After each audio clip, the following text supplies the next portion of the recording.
Have you ever wondered how your life would look if you were born into another family? Are you ready for a shocking truth? I paid for their life for years, and when they flew out without me, Dad said, "You do not belong with us." That was the exact moment I realized I had been buying my place in the family with money, and I was still denied a seat. For almost 3 years, every Friday without fail, I sent $600 directly into my parents' joint account. At first, it was framed as temporary support after my mother's surgery, when my father's work contract was cut short and bills were piling up faster than they could keep up. I did not even hesitate then, because I told myself it was family, it was love, and it was my duty as their daughter. The transfers were supposed to last a few months until my father got back on his feet, but months turned into years, and the support became an expectation rather than a lifeline. I cannot count how many times my parents praised my brothers for buying gadgets or vacations while never acknowledging that I was the one covering the mortgage shortfall, the utilities, and the insurance premiums. It was not just the $600. That was only the visible part, the piece I could actually calculate. In reality, I covered their phone plan because it was cheaper to keep everyone bundled under my account. I paid the car insurance directly because my father's license had one too many late payments on record. I picked up prescription refills when my mother's discount cards somehow fell through. I even handled the streaming services because they wanted access to the latest shows, and of course I could not bear to see them go without what they considered basics. I had convinced myself this was what a responsible daughter did. Then came the vacation. I was scrolling through social media one evening and saw a photo of my parents at the airport, standing proudly in front of departure gates with my brothers at their sides. Everyone was dressed for a beach trip, smiling like they had nothing in the world to worry about. No one had mentioned a word to me about it, no invitation, no heads up, nothing. I thought maybe I had missed an email, or perhaps a message went to spam, but the truth settled like a punch. They had excluded me on purpose. I called to ask, not even confrontational, just trying to understand. My mother stumbled through half-formed excuses about how the timing was rushed, how tickets were hard to get, how they did not want me to stress with work. Then my father got on the line, and he did not hesitate. He said, in that steady tone he always used when he wanted to shut down a conversation, "You do not belong with us." It is strange how words can hit harder than fists. I felt the heat rise in my chest, but instead of crying or begging, I went silent. I did not argue, I did not plead for an explanation. I simply hung up and sat at my desk staring at the screen. The banking app was open from earlier when I had sent the transfer, so I clicked through my history, scrolling month by month. Page after page of money going out, thousands upon thousands, almost invisible at the time because it was chopped into manageable weekly chunks. That night, I pulled up my budgeting software and exported every line item into a spreadsheet. 2 years of support stared back at me in clean rows. Weekly transfers, extra bills, pharmacy receipts, insurance payments. I added a column called voluntary and realized most of it was anything but voluntary. It had been demanded, guilt, or expected. I could hear my old manager's voice in my head, Ms. Patel, who used to say, "Do not argue, reconcile. Numbers do not yell." I stayed up until nearly 2 in the morning, formatting everything into a single-page summary. Total outlay, categories, dates. I made it so simple even my father could not twist it. By the time I finished, my anger had transformed into something sharper, clarity. The next morning, I opened my banking app and canceled the scheduled weekly transfers. No notification went to them immediately, which was perfect, because I wanted silence to be my first weapon. Then I drafted a message in our family group chat. It was not dramatic or emotional. It was one sentence, effective immediately: support is paused until respect and transparency are restored. I attached the one-page ledger as proof, then scheduled the message to send at 7 o'clock sharp the next morning. Before bed, I checked my phone and saw Aunt Valerie had tried to call me. She always acted as the family spokesperson when things got messy, passing along messages no one wanted to say directly. I did not pick up because I knew whatever she wanted to say would be another attempt to guilt me, and I was not giving anyone the satisfaction. I set my alarm for 6:55, just so I could watch the message go out in real time. At 7 the following morning, I sat with my coffee and waited. The message dropped into the family chat, clean and calm. Within minutes, the typing bubbles appeared, but I put my phone face down. I did not need to read their words yet. All I needed was silence, and silence, for once, was mine. And that was only the beginning. Do you know your true worth? I had spent years believing mine could be measured only in how quickly I could pull out my debit card to patch holes in my parents' lives, and I thought if I kept paying without question, then I would finally be recognized as the responsible daughter who held everything together. When my father told me I did not belong, and when I responded with silence instead of tears or arguments, I discovered something that hit harder than any insult ever could. My worth had been reduced to direct deposits, not presence, not voice, not dignity. That realization changed the entire playing field overnight. When the message went out to the family group chat with the paused payments and the attached ledger, I expected rage, screaming, or maybe even pleading, but instead what arrived was a storm of messages that bounced between denial, outrage, and cheap attempts at guilt. My mother wrote, "We never asked for exact numbers. Why would you tally it like a stranger?" My brother stayed quiet at first, probably waiting to see where the power shifted, and then one of them chimed in hours later with, "You're the one with the good job. Why make us feel bad about it?" And then there was Aunt Valerie, always the voice of family shame, texting in all caps that I was humiliating everyone by making private matters public. I answered her with a single line that carried more power than a screaming match ever could. Transparency should not humiliate anyone. Once that line was sent, I put my phone away and focused on what I knew I could control. My parents were still sitting comfortably on services and accounts that only worked because I had allowed them to.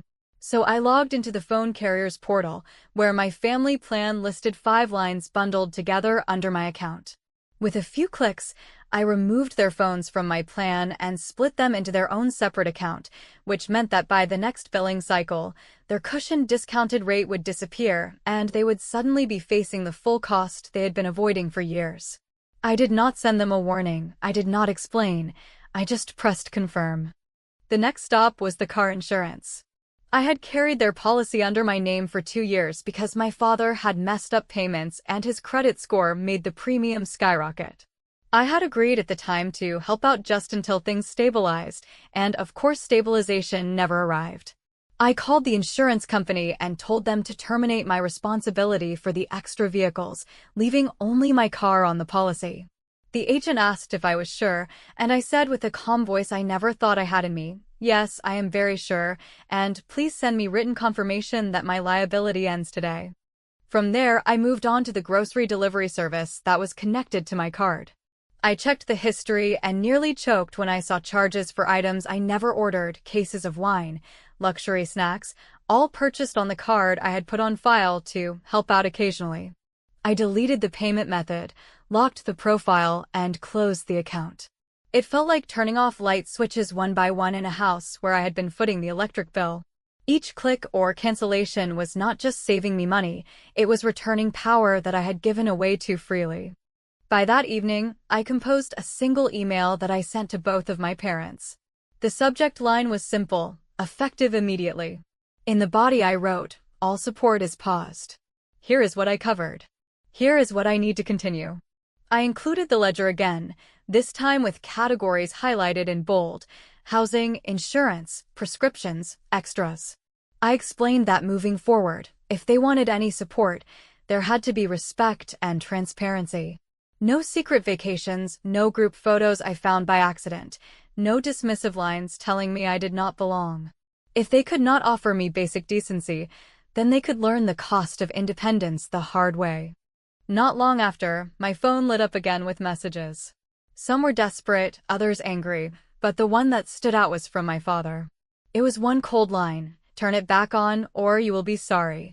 I stared at that message, not with fear, but with a kind of tired clarity I had never felt before. Instead of reacting, I quietly took a screenshot, saved it into a folder on my computer, and labeled it "Threats." Creating that folder was not about preparing for court or escalating the situation. It was about reclaiming the narrative. For once, I was not the chaotic daughter they could frame as emotional. I was the meticulous woman with receipts, timestamps, and a backbone. The strangest part was how light I felt after everything was shut off. For years, I had lived with the constant hum of financial anxiety, making sure they never felt the pressure I carried. When I pulled the plug, that hum stopped. I redirected the weekly transfer that used to vanish from my paycheck into a high-yield savings account I named, half jokingly and half seriously, Self-Respect Fund. Watching that first deposit land felt like proof that silence was not weakness. Silence was strategy. What came next, I could not predict exactly, but I knew the quiet would not last long. Families that are used to consuming without consequences always find ways to roar back when the supply is cut. I was prepared, though, because I had decided that every single escalation would be answered not with pleading or shouting, but with precision and calm.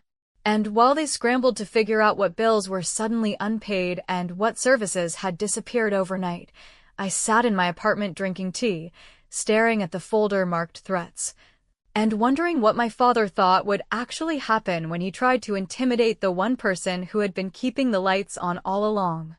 The next morning, the storm broke in a new way, and I realized the silence I had chosen was only the opening move in a much larger game. Only 1% of people know the secret. You do not need to win a fight if you can win the paperwork.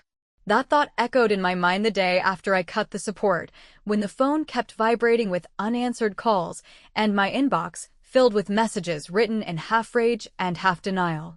I could see the patterns clearly. My parents were panicking, my brothers were whispering in group threads without me, and Aunt Valerie was working overtime to paint me as the villain who had abandoned family. But the one thing none of them could dispute, no matter how loudly they tried, were the numbers lined up neatly in my ledger. Receipts do not blink, and that was the power they had never imagined I would use against them. The first thing I did was protect myself on every front where they had been tied to me financially, because I knew that when desperation sets in, people reach for whatever is within their grasp, even if it means crossing boundaries they once pretended to respect. I froze my credit with the bureaus, not because I thought my parents would open fraudulent accounts, but because I refused to gamble with the possibility. Then I logged into the bank where years earlier I had allowed my father to attach himself to a just-in-case emergency joint account, and I closed it permanently, making sure the balance transferred only into my personal account. That step felt like cutting an umbilical cord that should have been severed long ago. After that, I contacted the credit card company where my name was listed as an authorized user on his account. I had accepted that position in the past because he swore it was only for emergencies, and I thought I was helping him rebuild his credit history, but what it really meant was that I was tethered to his debt. I removed myself immediately, confirming in writing that any future charges would no longer touch me. The relief was almost physical, as if a weight had been peeled off my back. With the defensive measures in place, I turned my focus to something I had never dared to do before. I built a document that looked more like a legal exhibit than a family note. 2 full years of payments, organized by category, annotated with short explanations, each line accompanied by a receipt or a screenshot. I wanted it to be undeniable, because I knew the next stage of their manipulation would be to deny or minimize what I had done, claiming I had exaggerated or invented numbers. The spreadsheet itself was brutal in its simplicity: weekly transfers, insurance premiums, prescriptions, utilities, extra bills, even the streaming subscriptions I had bundled under my card. At the bottom, I totaled everything, a number so large that when I read it out loud to myself, it sounded like the down payment on a house. I attached that document to an email I titled Support Agreement Proposal. In the message, I explained that I was not ending family ties, but I was no longer willing to carry financial responsibility without conditions. I laid out 3 basic terms. First, that respect was non-negotiable and exclusion from family events would not be tolerated while I was funding essentials. Second, that transparency was mandatory, meaning no hidden vacations, no sudden charges, and no quiet siphoning of accounts. And third, that any support moving forward would be reviewed monthly, with clarity about where the money went. I told them this was not a punishment but a standard, one that anyone outside the family would consider basic. The responses were predictable. My mother tried emotional manipulation, writing long paragraphs about how families should not operate on contracts and how I was destroying the natural bond between parent and child. Aunt Valerie, of course, twisted it into gossip, telling cousins and neighbors that I had drafted a legal document against my own parents. And then my father, in his usual cold style, sent a one-line reply, "We do not sign deals with our own blood." Instead of replying in anger, I forwarded the exact same document to Aunt Valerie and included the ledger link so that anyone who wanted to gossip could at least spread facts instead of distortions. Then I copied Pastor Kim, a neutral figure who had once pulled me aside after service and asked quietly if I was doing too much for my parents. In the message I wrote, "Since there seems to be confusion, I am sharing clarity." That was all. No pleading, no justification, just facts. I knew that letting light in would do more damage to their narrative than anything I could ever shout. The calls intensified after that. My brothers finally stepped in, one accusing me of being cruel, the other trying to play mediator, suggesting I could tone it down and just keep things verbal instead of written. I did not respond to either of them directly, because responding would have pulled me back into the same cycle of arguing and defending. Instead, I saved every message, every voicemail, every piece of evidence into neatly labeled folders. Each step made me feel less like a daughter under siege and more like a woman who had finally decided her life was not for sale. The most chilling moment came when my mother sent me a photo of a birthday gift I had given her years ago, a necklace she wore often, captioned with, "This is proof of love, not spreadsheets." I stared at the photo for a long time before typing a single response. Then why did I not belong yesterday? It was the only question that mattered, and of course, she never answered. By the end of that week, the truth was impossible to bury. My parents could spin words, they could cry, they could send relatives to shame me, but they could not erase the receipts. And as I looked at the folders filling with their contradictions, I realized I was not preparing for a courtroom or for revenge in the traditional sense. I was preparing to win by silence, precision, and facts. I did not need to break them down. I only needed to hold the mirror steady, because receipts do not blink, and neither did I. The hidden truth no one talks about is simple. People who depend on you will call it betrayal when you finally stop pretending nothing is wrong.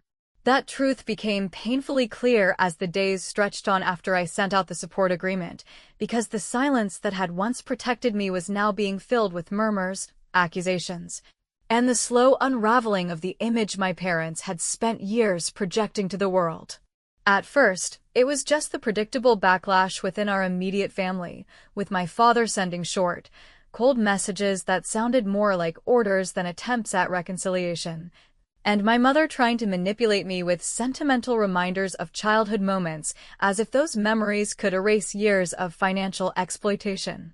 But soon enough, word began to spread beyond our house, because once I had released the ledger to Aunt Valerie and Pastor Kim, there was no way to put the genie back into the bottle. My cousins started reaching out one by one, asking careful questions under the guise of concern, but I could read between the lines and knew they were stunned by what they had seen.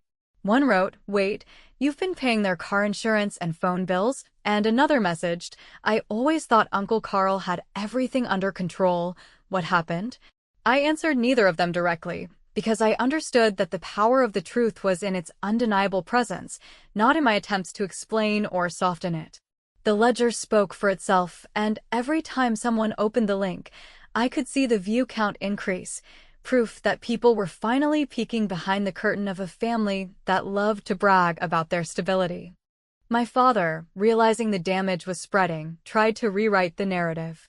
He sent me one message that read, "You're vindictive, always trying to make us look bad," and another insisting that I had exaggerated the numbers to make myself appear like a martyr. I did not respond with anger, nor did I waste words defending myself. Instead, I replied once with the calm line that had become my anchor, "I am not vindictive, I am precise." Then I logged the message into my growing collection of evidence. His words, stripped of their power, looked almost pitiful when placed next to the clean rows of financial facts. Meanwhile, the practical consequences of my silence were beginning to hit them in ways they could not spin to outsiders. The water company, which for years had listed me as the backup pair, called the house when their payment method failed, and for the first time, the responsibility did not bounce back to me. My parents had to face the late fee directly.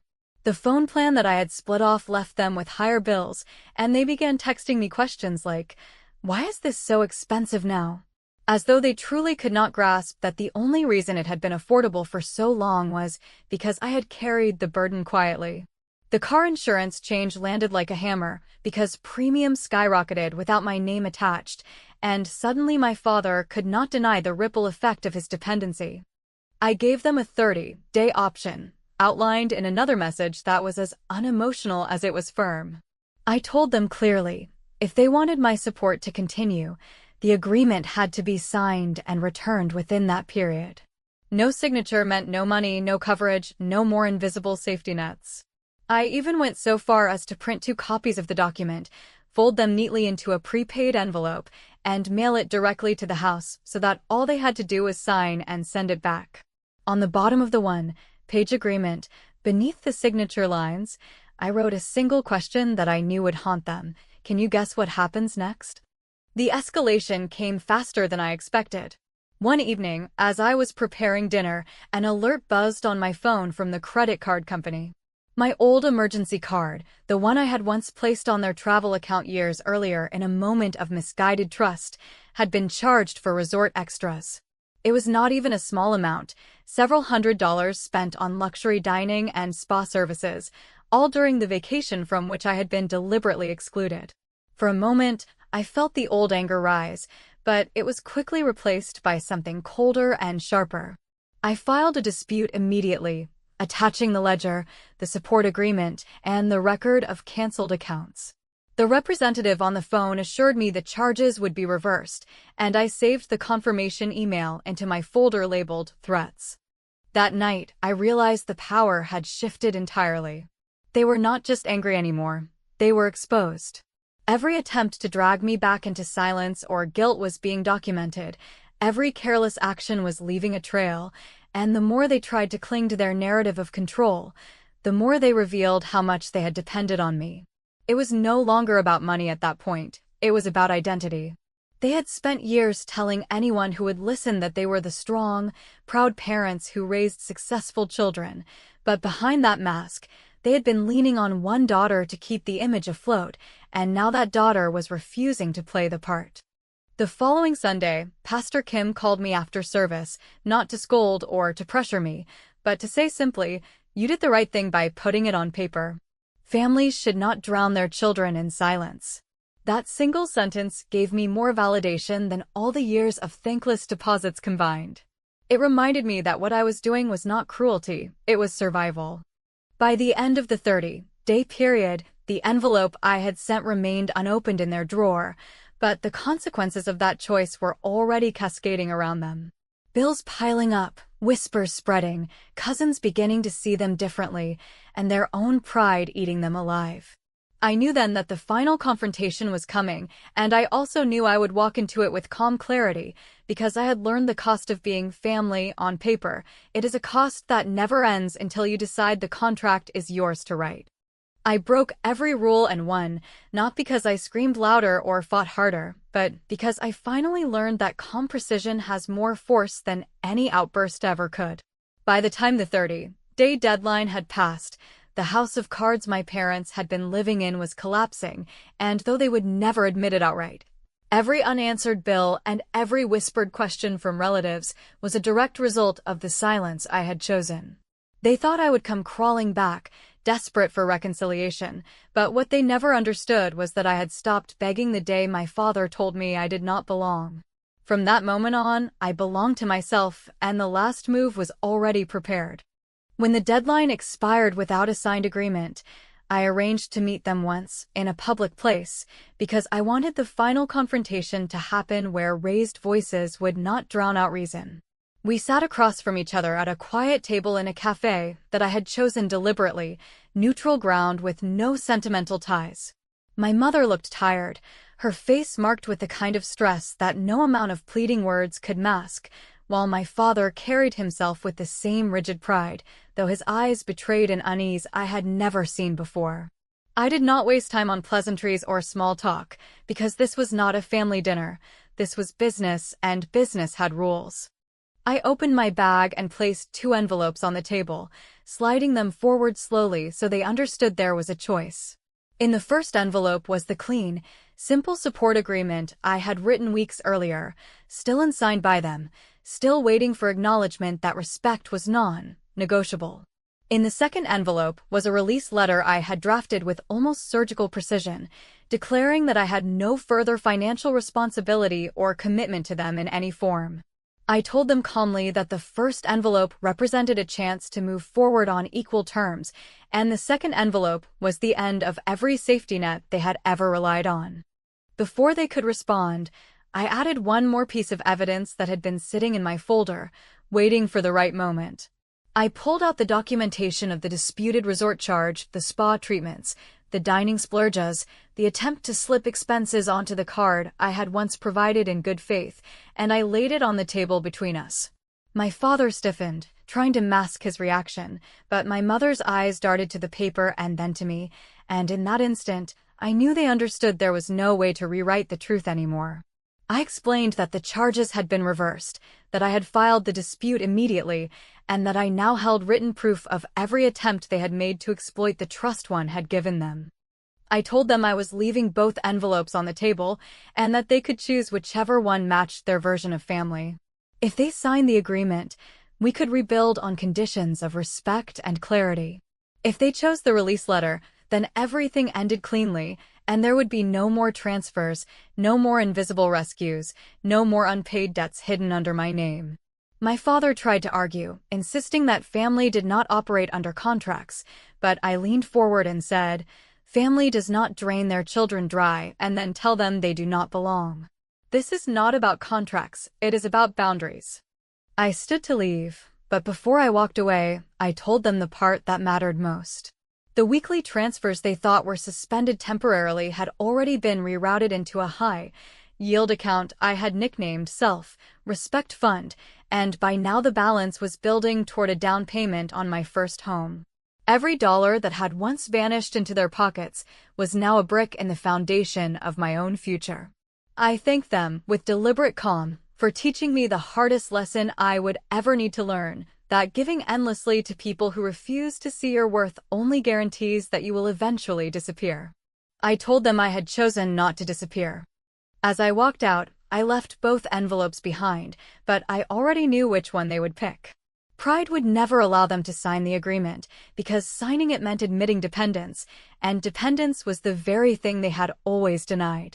The release letter would sit in their drawer like a wound they could not close, a reminder that I had once been their lifeline and that I had cut the cord on my terms. Later that night, my phone buzzed with a message from my father. It was short, clipped, and almost pathetic in its simplicity. "Come back to the family." I stared at the words for a long time, remembering every bill I had paid, every sacrifice I had made, every dismissal I had endured, and I typed the only reply that mattered: "When respect returns." I did not block him, I did not delete the message, I simply placed it in the folder alongside the rest, another receipt in a long line of proof. In the days that followed, I felt something I had never experienced in that house: freedom. No weekly transfers draining my account, no hidden charges sneaking through, no constant dread that one phone call would turn into another demand. Instead, I watched the balance in myself, Respect Fund grow, week after week, and for the first time, I felt like I was investing in someone who truly deserved it, myself. The story did not end with reconciliation or hugs, because that was never the point. The point was that I had stopped paying for a seat at a table that would never welcome me, and in doing so, I had built a new table of my own. My parents could deny, gossip, or rage, but they could not undo the truth staring them in the face. I had walked away, and I had won.